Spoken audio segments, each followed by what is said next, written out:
안녕하세요. 수익 공중보거나 강의 시작하도록 할게요. 일단은 다음 주에 이제 중간고사 있죠. 그래서 아마 중간고사 스케줄 같은 부분들은 잘 들었을 테고,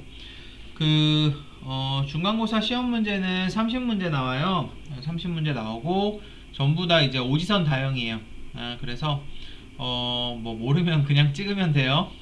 그렇게 하면 되고, 시험은 제가 이제 공지에 한번 올렸듯이, 그 슬라이드 이제 두 개에서 나오게 되고, 밑줄 친 이제 부분 조금 이제, 자세하게 보는 게 좋고, 뭐 거기서 다 나온다 뭐 그런 거는 아니지만, 어쨌든 중요한 건 많이 찝었고, 거기서 그래도 가급적, 또 아마 다 나올 거예요. 웬만하면 많이 나올 거니까, 밑줄 친 부분 조금 중점적으로 보면 좋을 것 같고, 한번 이제 강의를 하게 되면서 내용을 그냥 그렇게 얘기를 해줄까도 생각을 했었는데, 어, 그 내용을 우리가 한번 쭉 복습을 했었잖아요. 두 번씩 이제 얘기했던 부분이기 때문에 굳이 그럴 필요는 없을 것 같고, 제가 이제 수업 시간에 뭐 중요하다고 했던 부분, 그런 부분 이제 조금씩 밑줄 친 부분들이 있는데, 그 전에 이제 슬라이드도 그 밑줄 친 부분들이 조금 있긴 있어요. 근데 어쨌든 제가 새로 올린 슬라이드는 그 시험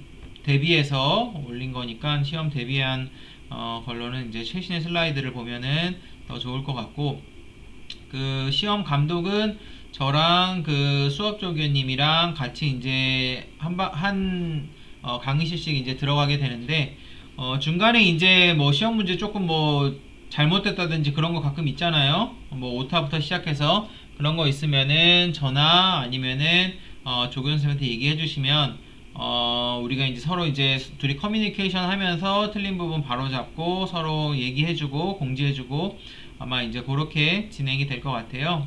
그렇게 될 것 같고, 그리고 그 카톡에도 공지를 했듯이 지금 일단 상담을 이제 오픈을 했어요. 그래서 시간 되시는 그 날짜에 맞춰서 상담 예약을 해주면 되고, 혹시 그 상담 예약을 이제 해놓고, 잘못했어요 해갖고, 저한테 연락 오시는 분들이 꽤 있었어요. 그래서 그런 경우에는 그 시간대도 아무래도 이제 자기가 예약을 이제 하고 일이 생기거나 그런 부분도 있기 때문에, 저한테, 메일 보내주시든지 아니면은, 그 쪽지로, 저한테 이제 보내주시면 되고, 어, 카톡으로 보내주셔도 괜찮은데, 그 주말 같은 때 카톡이 조금 오면은 제가 이제 까먹어요, 그거를. 그래서 이제 평일날 이제 학교 출근했을 때 까먹고 반려를 안 하는 경우가 가끔 있기 때문에, 가급적이면은 메일이나, 아니면은 그 쪽지로 보내주면은, 그거는 이제 제가 이제 까먹지 않고 이제 그냥 업무를 보면서 처리를 하기 때문에, 가급적이면 이제 그렇게 보내주면 더 좋을 것 같고, 그래서 이제 말씀드렸듯이 상담하러 올 때 이제 본인 이력서랑, 그때 이제 자기소개서 숙제 내준 거, 이력서랑 자기소개서랑, 가지고 오면 되고, 그 다음 제출했던 이제 대학생활 계획표, 그 학과장님한테 그런 거 이제 보면서 상담 진행할 예정이고, 제가 뭐 상담 온 학생들한테도 이야기했지만, 뭐 상담이 아무래도 뭐 제가 이렇게 뭐 문제를 막 해결해주고 이렇게 하기는 쉽지 않죠. 예, 그래서 그냥 가볍게 일단은 같이 얼굴 보고 얘기하고 일단 그런 시간으로 좀 생각했으면 좋겠고, 상담은 1년에 기본적으로 한 학기에 기본적으로 한 학생당 이제 두 번 하도록 돼 있어요. 근데 지금 코로나 때문에 지금 대면이 잘 안 되잖아요. 우리도 지금 거의 중간고사 전까지 절반 정도를 지금 그 4단계 되면서, 학교랑 그 정부 방역 지침 때문에 대면 수업을 많이 못했어요. 그러다 보니까 학교에서는 한 번 정도는 꼭 이제 대면으로 상담을 하고 한 번은 전화나 이제 카톡을 통해서 상담하는 것도 가능해요. 그렇기 때문에 어쨌든 한 번은 꼭 대면 상담을 해야 되니까, 가급적이면 꼭 신청을 해주시고, 그 이후에 이제 전화라든지 카톡을 통해서 우리가 이제 뭐 얘기하면서 추가적인 상담이 이루어질 수도 있을 거라고 보이고요. 그리고 이제 대면 수업 시작 시간은 이제 중간고사 끝나고 나서 그럼 일자로 봤을 땐 29일부터 대면 수업이 시작이 되겠죠. 그런데 제가 29일날 그 학회가 있어요. 그 수의학회에 아마 참석을 하게 돼서 지방으로 출장을 가게 될 것 같고, 그래서 뭐 다른 날짜로 억지로 옮기거나 보강을 하느니 제 생각에는 일단은 29일까지는 그러니까 중간고사 치르고 나서 다음 한 주까지 아마 그 비대면으로 수업을 하게 되고, 대면 수업은 아마 11월부터 본격적으로 시작될 것 같아요. 그래서 요거는 제가 나중에 따로 공지를 올릴 테니까 혹시 헷갈려서 나오는 학생들 없었으면 좋겠고, 아마 이제 우리가 지금 실습이 이제 잡혀 있죠. 이 공중보건학도. 그래서 실습 같은 경우는 아마 11월부터 본격적으로 이제 진행될 것 같고, 제 생각에는 한 3번, 뭐 많으면 4번 정도에 걸쳐서 아마 실습이 이루어질 것 같아요. 그래서, 당연히 이제 실습이기 때문에 지금 대면 수업 같은 경우도 본인이 지금 이 대면하고 뭐 이렇게 학교 나오는 거를 강제하는 분위기가 아니잖아요, 학교에서. 그래서 자율적으로 그거에 대해서, 그, 사인 같은 거 이제 받아가지고 지금 이제 일단은 진행이 되고 있는데, 그래서 이제 비대면으로 있게 되는 경우에는 뭐 실습을 제가 하는 과정을 그냥 이제 뭐 녹화하긴 하겠지만 좀 원활하게 되지 않는 부분이 생길 수는 있어요. 그런 부분을 아마 양해를 해줘야 될 것 같고, 다만 이제 실습하는 과정이나 이런 것들은 아마 제가 녹화해서 따로 LMS에 이제 올릴 수 있도록 그렇게 진행을 할 예정입니다. 어쨌든 이제 대면을 하게 되면은 그렇게 이제 실습하게 되고, 그 다음 이제 기말고사 해가지고 학기가 마무리될 것 같고요. 네, 그래서 이제 공지사항 해갖고 이제 몇 가지 이제 말씀을 드렸고, 중간고사는 뭐 그렇게 어렵지는 않을 거예요. 그런데 일단은 지금 사실 이게 대면 수업이면은 여러분들이 얼마 정도 이런 내용 같은 걸 이해하고 있는지 이런 것들이 사실 파악이 되는데, 그런 것들이 지금 전혀 이제 파악이 잘 되지 않는 부분이다 보니까 뭐 난이도 조절을 어떻게 해야 될지 잘 모르겠어요. 제가 이제 여기 근무한 지 뭐 몇 년 됐다 이러면은 대충 뭐 여러분들이 어떤 뭐 기본적인 수업을 했을 때 얼마큼 따라오는지, 그 다음에 얼마큼 이해하고 있는지 이런 것도 쉽게 이제 파악이 되는데, 그런 것도 모르니까 이제 난이도 조절이 잘 안 돼요. 그래서 이번에는 이제 좀 줄친돼서 아마 많이 나올 거고, 기말고사 때는 이번 시험의 결과를 보고 아마 난이도를 조금 조정을 하게 될 것 같고, 공지가 내려온 거는 원래는 이제 40%까지 A 이상을 줄 수 있는데, 지금 제가 공지를 다시 확인해 봐야 될 텐데, 제가 아까 봤을 때는 한 60%까지 A를 주는 게 이제 허용은 될 것 같아요. 그런 식으로 이제 진행이 될 것 같습니다. 그래서 이제 우리가 지난 시간에 그 질병에 대해서 몇 가지 이제 배웠죠. 더 배웠죠. 그래서 뭐 이것저것 이제 질병을 배웠고, 사실은 이 인수공통 전염병에서 다루는 질병은 한 70개 정도가 돼요. 이 70개 정도가 사실 어떤 건 바이러스, 리케치아, 기생충 뭐 요 정도 돼 있는데, 이거를 갖다가 다 하는 거는 사실 굉장히 어려워요.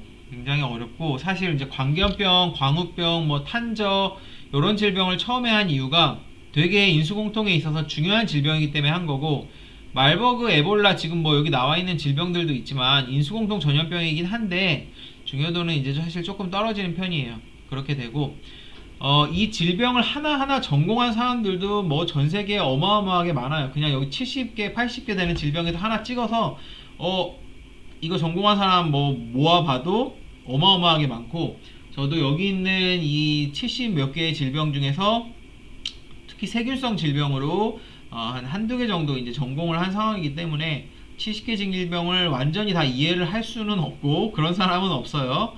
그렇기 때문에 여러분들이 이제 강의를 듣는 과정에서 피드백이 필요한 과정은 저한테 이야기를 꼭 해주세요. 그래서 내가 알고 있는 거랑 다르다. 그렇게 하면서 이제 조금 더 원활한 수업이 이제 될 수 있기 때문에 그런 부분들이 있고, 사실은 이제 공중보건학이 내용이 굉장히 많아요. 그래서 제가 이제 그 상담 왔던 학생들한테도 이제 보여줬는데, 그 수의학에서 배우는 공중보건학은 한 세 권으로 배워서 제가 그때 이제 슬라이드로 책 보여드렸죠. 한 요 정도예요. 요 정도니까 책 두께로 봤을 때도 요거를 보통 수의과 대학은 제가 졸업한 이제 건국대학교 같은 경우는 1년 반 동안 이거를 배워요. 1년 반 동안 배우고 그 1년 반이 더 되죠. 추가론까지 들어가면 한 2년 정도 배우는 것 같고 학점은 작으면 2학점, 많으면 실습까지 해서 5학점까지 들어요. 그러니까 양이 엄청나게 많아요. 양이 엄청나게 굉장히 사실 굉장히 많은 양이고 그렇기 때문에 전국에 이제 수의 공중보건학 이제 뭐 하시는 분들이 있으면은 본인 전공이 다 따로 있어요. 저 같은 경우는 이제 오히려 식품위생이나 이쪽으로 이제 전공을 했는데 그래서 이제 그 강의를 하면서 여러분들이 이제 공중보건에서 사실 조금 더 배우고 싶은 부분이 있다든지 아니면은 조금 의문나는 사항이 있으면은 뭐 쪽지든 메일이든 피드백을 저한테 주세요. 그래서 학생들이 뭐 가끔 뭐 이렇게 또 질문도 하고 그래서 많이 놀랬어요. 예, 그래서 그런 부분이 있으면 저한테 알려주시고 자 그래서 이제 지난 시간에 이어서 오늘 하는 거는 이제 말버그, 에볼라열 이런 거예요. 이거 이제 들어봤는지 모르겠어요. 말버그는 아마 잘 못 들어봤을 것 같고 말버그라고도 하고 뭐 그냥 마버그라고도 해요. 요거는 그냥 뭐 지명 이름을 딴 거라서 에볼라는 많이 들어봤죠. 그쵸? 에볼라라고 해가지고 이거는 꽤 생긴 지가 꽤 있었어요. 그래서 이제 미국에서 원래는 아프리카 쪽에서 자주 발생되는 병이고 미국에서도 이게 가끔 발생이 되면서 굉장히 이슈가 됐던 게 이제 뭐 이제 뭐 한 90년대 한 중반 그때부터 해갖고 이제 계속 이제 아프리카에서 하면서 말 나오고 최근에는 한 2014년, 15년 그때쯤에 이제 한번 아프리카에서 대규모로 터지고 또 그거 이제 아프리카에 있던 미국 사람 같은 경우 이제 또 터지고 이러면서 뭐 맨날 CDC 나오고 뭐 이랬던 적도 한번 있었어요. 일단은 이 두 가지 질병은 사망률이 굉장히 높아요. 걸리면은 요새 코로나가 무서운 질병이긴 하지만 사망률이 사실 그렇게 엄청 높은 건 아니죠. 걸린다고 다 죽거나 이런 건 아니잖아요. 그럼 암이라든지 에이즈 같은 거는 어떨까요? 이거는 전염은 안 되죠. 에이즈는 전염이 되죠. 그런데 어쨌든 어때요? 걸리게 되면 사망률은 높죠. 사망률은 높지만 치료제도 굉장히 많이 나와 있는 편이고 그리고 이게 걸리자마자 얼마 안 가서 죽나요? 그렇지 않죠. 에이즈 같은 경우는 어느 정도 이제 약으로 굉장히 오랫동안 치료를 받을 수 있고 면역이 이제 어느 정도 떨어지게 되면은 합병증으로 사망하는 경우가 많지만 그 기간이 굉장히 오래 걸려요. 그냥 뭐 10년 단위로 그렇게 걸리기 때문에 그냥 감염이 됐다고 해서 바로 죽거나 이런 건 아니고 암 같은 경우도 마찬가지죠. 정말 뭐 말기거나 그러면은 모르겠지만 어쨌든 질병이 걸리고 나서 사망률이 높긴 하지만 우리가 그 질병이 이제 걸리고 나서 최종적으로 이제 최악의 경우 사망까지 되는 데는 상당히 오랜 시간이 걸려요. 그런데 말버그나 에볼라 같은 경우는 일단은 전염이 되고 그 다음에 급성이에요. 그러니까 급속도로 일단은 진행이 되고 사망률도 굉장히 높습니다. 그래서 굉장히 위험한 바이러스 중에 하나고 그렇게 엄청나게 뭐 미국에서 폭발적으로 퍼지고 이런 게 아님에도 불구하고 뭐 미국 CDC나 이런 데서 맨날 나왔던 이유가 일단은 감염이 되면 사망률이 굉장히 높은 거예요. 죽을 확률이 굉장히 높고 그리고 뭐 퍼지기 시작하면은 급성 열성으로 이제 이거 출혈이 몸에서 막 출혈이 일어나면서 사망하는 질병이다 보니까 손 쓸 틈 없이 이제 급성으로 이제 이완될 확률이 높고 또 전파가 되고 이런 것이 접촉을 통해서 이제 또 전파가 될 수 있어요. 물론 그 코로나라든지 감기처럼 호흡기로 그냥 쉽게 전파되는 이런 질병은 아니지만 그래도 어느 정도 꽤 전파가 되는 그런 질병이에요. 그렇기 때문에 굉장히 경계를 했던 질병이고 선진국에서 실제로 조금씩 발생이 되다가 지금은 조금 잠잠하고 그냥 간간히만 발생되는 걸로만 알고 있는데 다만 여러분이 알다시피 이제 조금 보건 수준이라는 게 나라마다 달라요. 그래서 미국이라든지 선진국, 한국을 포함해서 보건 수준이 굉장히 높지만 아프리카, 동남아시아 이런 데는 사실 보건 수준이 좀 낮은 편이고 이런 게 터지면은 집계가 잘 안 돼요. 그러니까 뭐 몇 명이 죽었다, 몇 명이 걸렸다 이런 게 어떻게 보면 믿을 수가 없는 거예요. 100명이 걸렸다 그래도 실제로는 그거는 그냥 100명이 걸린 거를 공식적으로 나온 통계이고 추산을 해보면은 뭐 1000명, 10,000명인 경우도 있다 보니까 그런 부분에 있어서 문제가 있고, 말버그라든지 에볼라를 갖다가 다루는 실험실은 전 세계에 아주 극소수입니다. 왜냐하면 이거는 그 어떤 세균이라든지 아니면은 어떤 바이러스라든지 이런 거를 다룰 때 그걸 다룰 수 있는 레벨이 있어요. 전염력이 엄청나게 센 거일수록 그걸 바이오 세이프티 레벨이라 그러는데 그 바이오 세이프티 레벨이 상승합니다. 그래서 말버그나 에볼라 같은 애들은 거의 바이오 세이프티 레벨 한 4단계 정도, 1단계보다 4단계까지 있는데 1단계는 당연히 병원성이 제일 없는 그런 세균이나 바이러스일 테고 4단계는 제일 위험한 거겠죠. 진짜 여러분이 막 텔레비 봤을 때 막 이렇게 우주인 같은 복 같은 거 하고 막 하는 거, 그런 거 이제 봤을지 모르겠는데 그런 게 말버그나 에볼라 같은 거 이런 실험실에서 실제로 그렇게 다루고, 실제로 여러분 옛날에 자료화면 같은 거 보면은 아프리카에서 감염이 돼서 온 미국으로 이제 온 환자를 수송을 하는데 완전히 캡슐처럼 씌우고 앞뒤에서 이 들것을 이제 나르는 사람이나 이런 사람들도 머리부터 발끝까지 완전히 다 뒤집어 썼어요. 그런 식으로 뭐 코로나 방역복도 굉장히 그런 것들이 이제 차단하는 거지만 이런 거는 아예 그냥 차단이 완전 100% 되게 그런 식으로 이제 만들어진 걸로 되어 있습니다. 그래서 일단 뭐 서론을 너무 길게 얘기했는데 일단 독일의 이제 말버그라는 대랑 유고슬라비아의 베오그라드에 처음 발견이 됐고 발생 지명을 따라서 말버그형이라고 명명이 됐고 약 30에서 40%의 치사율을 보이는 바이러스에 의한 급성결성 전염병.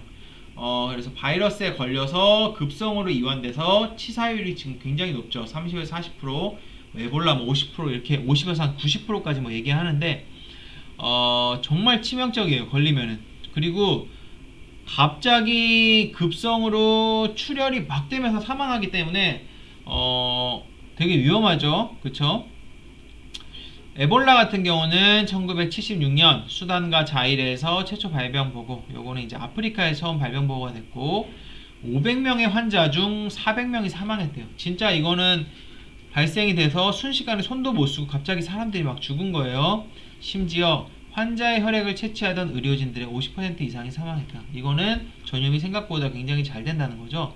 이것도 사실 혈액에 어느 정도 노출이 돼야지 감염이 되는 건데 이런 식으로 혈액을 뽑는 과정에서 노출이 되다 보니까 이제 그 혈액 안에는 바이러스가 득실득실 하겠죠. 그런 거를 이제 그런 우리가 바이레미아라고 불러요. 이제 바이러스가 몸에 퍼지는 그런 과정 같은 거를 바이레미아라 그래갖고 몸에 이제 막 퍼지게 되는데, 어쨌든 혈액 속에 이제 바이러스가 이렇게 많으니까 그런 과정에서 감염이 돼서 사망할 수 있고, 바이러스에 의한 급성열성 전염병, 치사율이 아주 높고 전염이 잘 되고 생물학적 무기의 대상이 되기도 해요. 여러분 우리 생물학적 무기 배운 거 뭐 있죠? 탄적, 그 다음 보툴리눔도 생물학적 무기의 대상이라 그랬죠. 그죠? 그 다음에 이 에볼라 같은 경우도 생물학적 무기가 될 수 있습니다. 그래서 굉장히 적은 양의 바이러스라든지 아니면은 어쨌든 이런 원인이 되는 물질이 이제 뿌렸을 때 정말 대규모로 살상이 될 수 있는 그런 치명적인 질병이라고 보시면 되고, 바이러스는 필로바이러스라는 거예요. 필로바이러스. 요거랑 비슷한 이름 배운 게 뭐 있죠? 플라비바이러스 있었죠. 플라비바이러스는 원인이 뭐죠? 원인이 플라비바이러스고 뭘 일으키죠? 웨스트나일병이랑 또 뭐 있어요? 댕기열도 일으키죠. 그죠? 그 다음에 일본 뇌염 일으키고, 그죠? 그런 것들이 이제 일으킨다고 말씀드렸죠. 그래서 필로바이러스는 필라멘트 모양으로 RNA 바이러스고 60도 이상에서 30분 처리, 자외선 조사 뭐 이런 거에도 불활화가 된대요. 불활화가 된다는 건 한마디로 얘기하면 버틴다는 거예요. 그래서 바이러스가 상당히 내성이 좀 있죠. 저항력이 있다 보니까 우리가 외부에 바이러스가 있으면 얘네들은 증식하기는 어렵다 그랬죠. 왜냐면은 바이러스는 세포 내에서만 살아가니까. 하지만 생존은 할 수 있어요. 저항하고 있다가 나중에 다시 다른 괜찮은 숙주에 들어오게 되면은 본격적으로 증식을 하게 되고 질병을 일으키게 되는 거죠. 이렇게 생겼어요. 이렇게 생겼고, 이거는 이 바이러스는 보통 그 우리 보건시스템 현미경 있죠. 현미경으로 못 봐요. 현미경으로 못 보고 뭘로 보냐면은 그 전자현미경 같은 걸로 봅니다. 전자현미경이 템이라는 게 있고 뭐 셈이라는 게 있고 몇 가지 종류가 있는데 어쨌든 전자현미경을 통해서 보통 이제 보게 되고, 바이러스 자체를 보통 본다기보다는 일반 현미경으로는 바이러스가 세포 안으로 들어갔을 때 막 어떤 영향을 주는 게 현미경으로 보여요. 그래서 그 정도 이제 그런 이제 CPE라 그러는데 그런 걸 이제 보는 수준이라고 보시면 됩니다. 그래서 말버그, 에볼라 모두 인간과 비인간 영장류에게 바이러스성 출혈을 일으킴. 자, 이거 인수공통 전염병이잖아요. 그럼 동물 어디서 왔을까요? 예, 영장류에서 왔어요. 우리가 소위 말하는 영장류라는 건 뭐죠? 유인원이라든지 이런 거죠. 그래서 원숭이, 침팬지, 오랑우탄 이런 거죠. 그래서 여러분들 막 영화 같은 거 보면은 이게 좀 옛날 영화에서 봤을지 모르겠는데 이런 에볼라 바이러스나 이런 치명적인 바이러스 같은 거 연구하는데 이게 어디서 왔는지 막 기원을 밝히고 막 이런 영화, 뭐 아웃브레이크 막 이런 영화 보면은 원인이 아프리카에 있는 원숭이, 침팬지, 뭐 오랑우탄, 그 다음에 뭐 고릴라 뭐 이런 애들인 경우가 있어요. 킹콩 얘기할 뻔했다. 킹콩은 아니죠. 이런 애들인 경우가 있어요. 실제로 우리가 걸리는 어떤 사람이 걸릴 수 있는 어떤 에이즈 같은 것도 원인이 근본적으로 처음에 어디서 왔다 그래요? 영장류에서 온 바이러스라고 그러죠. 그쵸? 그래서 실제로 에볼라라든지 이런 것들도 영장류에서 왔다 그러고, 보통은 막 기후변화가 있다든지 아니면 이런 문제 때문에 좀 막 생겼다 뭐 이런 그런 얘기들도 되게 많아요. 자, 어쨌든 에볼라 바이러스 속에는 5가지 종이 존재하고 자일의 에볼라가 가장 혈관 파괴의 증상이 심하다라고 알려져 있습니다. 아까 말씀드렸듯이 에볼라 연구하는 사람만 해도 어마어마하게 많을 거예요. 물론 연구할 수 있는 환경이 많지는 않지만 어쨌든 이 중에서 뭐 자이르도 있고 한데 혈관 파괴 증상이 심하다고 합니다. 혈관 파괴 증상이 심하면 무슨 일이 일어날까요? 혈관이 파괴돼요. 그러면은 출혈이 일어나는 거죠. 그죠? 출혈이 일어나면 어떻게 돼요? 출혈이 일어나면 사망이에요, 그냥. 그죠? 우리 막 사고 같은 거, 막 영화 같은 거 보면은 출혈이 너무 심해서 막 어쩔 수가 없으면 이런 거 있죠. 그죠? 사고 같은 거 났을 때 그만큼 출혈이 심하면은 사람이 어떻게 돼요? 엄청난 저혈압에 빠지게 되면서, 그러면 저혈압에 빠지게 되고 몸에 피 공급이 안 되면서 사망하게 되는 거죠. 그러니까 혈관 파괴가 심할수록 당연히 출혈이 심해지고, 자, 일단 기본적으로 사람이나 원숭이가 감수성이 있고 박쥐는 항상 문제죠. 그죠? 그래서 박쥐는 임상 증상이 없이 복균하고 있다 그래요. 그래서 박쥐가 어떤 균이라든지 이런 것들을 나르는데 굉장히 큰 역할을 하는 경우도 굉장히 많아요. 그렇게 되고, 그 다음에 이제 실험적으로 전염된다는 거는 억지로 주사를 해서 넣었을 때 감염 증상이 나왔다는 거예요. 쥐라든지 마우스, 기니피그, 햄스터. 마우스는 이제 조그만 거고 요거보다 큰 거면 렛드라 그러죠. 그거보다 조금 종이 다르고 귀엽게 생기면서 큰 애는 기니피그라 그러고, 햄스터는 잘 알죠. 그래서 전염성이 굉장히 강하고, 감염된 처음에 이제 원숭이로부터 아마 왔겠죠.